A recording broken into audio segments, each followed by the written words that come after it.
What's up, good people? Mark Holmes here. And as always, I want to say thank you all for watching, commenting, subscribing, and being part of the Joe Boo Sports Report. Without you guys, as well as you ladies, you know that this literally does not work. It is Thirsty Thursday, and it is actually practice. We talking about practice, not the game, not the game that I love.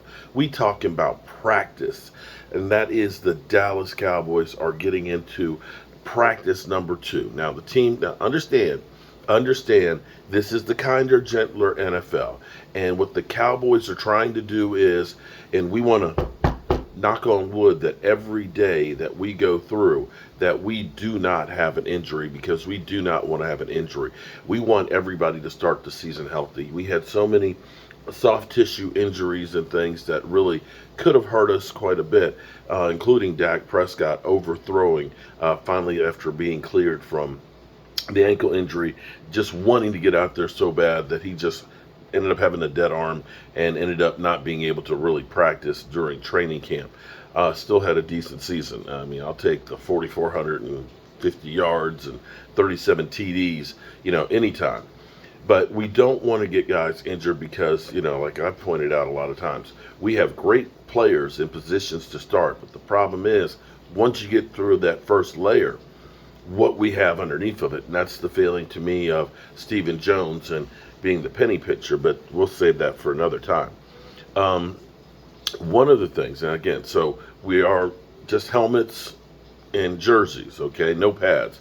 We're not going a full go here, but they are getting after it.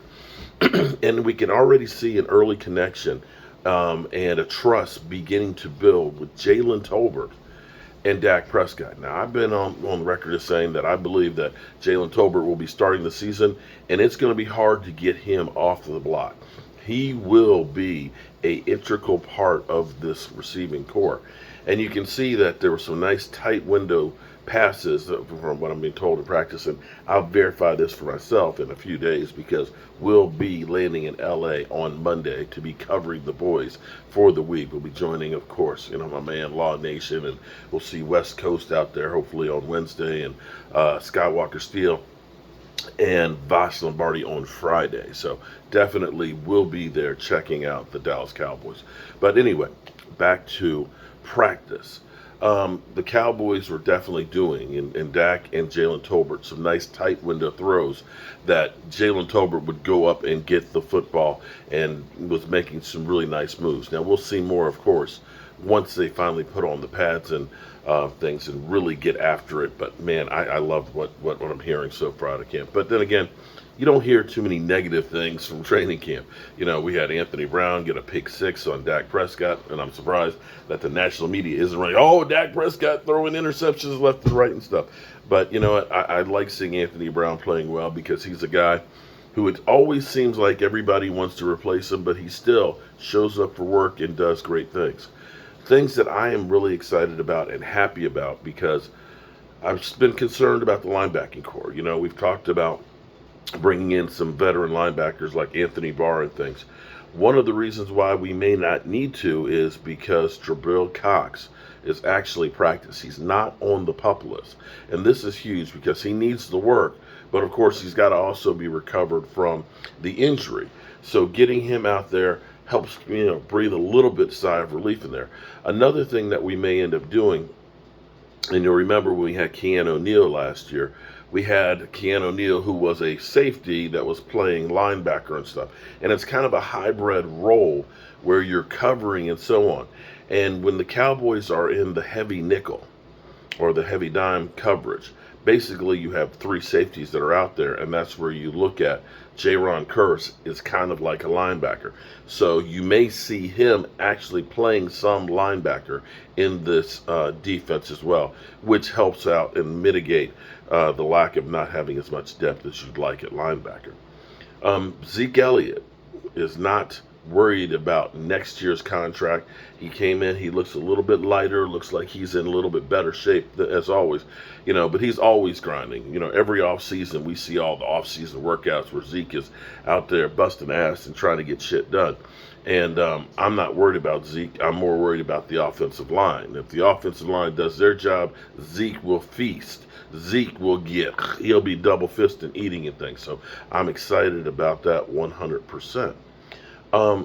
Michael Gallup, we're hearing that he's right where he should be as far as rehab goes. He's on target for coming back when he was on target for, which still will not be to start the season. So he is recovering from the ACL and doing well with that. Something that kind of bugged me.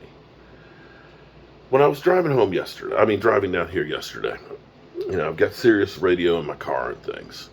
I was listening to Undisputed, and I don't know why. I honestly don't know why. But it drives me crazy listening to those fools. And listening to Skip Bayless, who now is on the Jalen Hurts bandwagon. I don't know why Skip Bayless considers himself a Cowboy fan, because it seems like now he has become the biggest Cowboy hater out there in the world. And this is kind of crazy, this revisionist history, because, people used to talk about the intangibles of Dak Prescott, the leadership off the field and things, and how the guys and stuff go on there. And, of course, all of that doesn't mean anything. But here it was listening to these fools talking about Jalen Hurts and now how he trusts Jalen Hurts more than Dak Prescott. And I've got the real question to go ahead and put this argument to bed. But listen to this crapola here for a second. Jalen is proving to be the better NFL quarterback than Tua. It's hard to argue that. Okay, all right. Speak. Here's what's even harder for me to even get out of my mouth. I have so much respect for Jalen's intangibles, and you know it, I know. We talk about it every day. This position is mostly played with intangibles more than tangibles. He is not a great thrower of the football, but he's an effective thrower when need be. He's good enough. I told you it's Tebow-esque, but he's better than Tebow as a thrower. And yet, he's so good with the football. He's so good with his play fakes. He's so good with his legs. He's not a speed demon, but he's a powerhouse, man. He's pound for pound, they say he's the strongest guy in the weight room. And he leads them in the weight room. He's a leader at heart. He's a natural-born leader.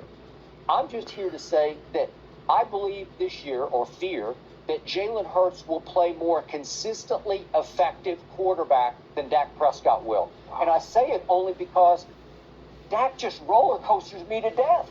I can't. He gets off hot, and then he hits the wall. You think Kyler hits the wall? What about Dak last year? Did he not hit the wall about as hard as you could run into Well, it? that's kind of been Dak's MO. And it has been.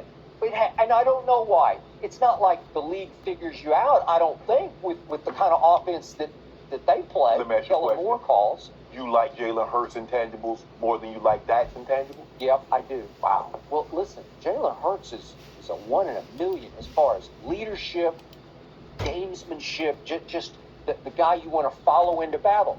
He's not a gifted thrower of the football. I'm with you. I got it.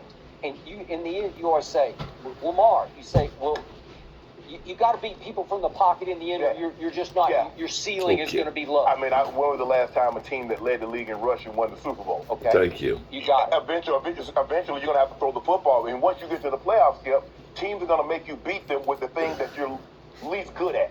So whatever you're least good at, a team's going to force you to that area of your game. Okay. So if you're not good at throwing, they're going to stack there and say, okay, we're going to make you throw the ball from the pocket. We're going to make you beat us throwing the football. Mm-hmm. So we're going to find out. You believe in Jalen Hurts. You believe in his intangibles, and there's no question about it. He's a leader. Guys will gravitate towards him. Guys will follow him. But at the end of the day, you're going to have to throw the ball from the field effectively, efficiently, and accurately. Dak is a much better thrower. A much better thrower, but it doesn't manifest itself down the stretch in big games. Yes. And it does for Jalen Hurts, who has yet to win a playoff, beat a team that's a playoff team or a winning team. But let me ask you this. Let's end this speculation, right? Let me ask you a real question. Let's take the Dallas Cowboys from last year and the Eagles from last year. Okay? Let's say we had switched those quarterbacks last year. Do the Eagles win more games or less games with Jalen Hurts as the quarterback? Yes or no? Do the Eagles win more games or less games with Dak Prescott? There's no way in hell that you say, yeah, the Cowboys, that the Eagles lose more games having Dak Prescott. Now, on the flip side, with Jalen Hurts, do the Cowboys win more games or less games with Jalen Hurts? I'm going to say they don't win the division. They don't win nearly as many games. Trust me, they don't. And that's the argument you have right there. That's it. Drop the mic. It's done. There's no way, no how you look at Jalen Hurts as currently constituted and say he's a better player. That you're going to win more with Jalen Hurts than you will Dak Prescott. I mean, here it is, Skip Bayless going back to his old standby, Tebow-esque, because last year it was, I trust Tebow more than Dak Prescott. And Tebow, what's he doing now? That's what I thought. Okay, so that's where we are as we get ready to start another day in Cowboy Land as we get ready for this season. I do have to actually, this is kind of funny here. Davante Adams, a couple days ago, was asked what it's like to go from Aaron Rodgers to Derek Carr. And he said, you know, when you go from Hall of Famer to Hall of Famer, Derek Carr, what?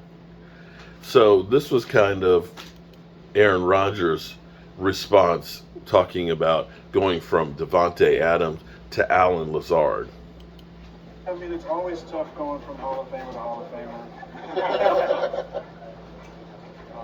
You know, from Davante to Allen, it's going to be, a transition, but he's capable of a lot.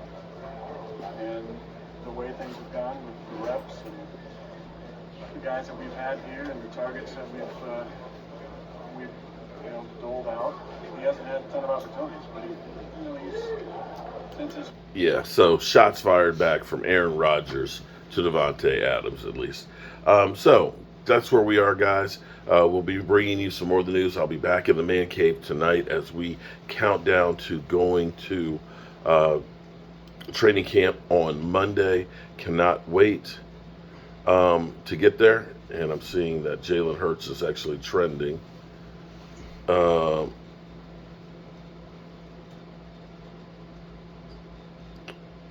I'll get into that later. Hope you guys have a great day, and we'll see you soon. Peace.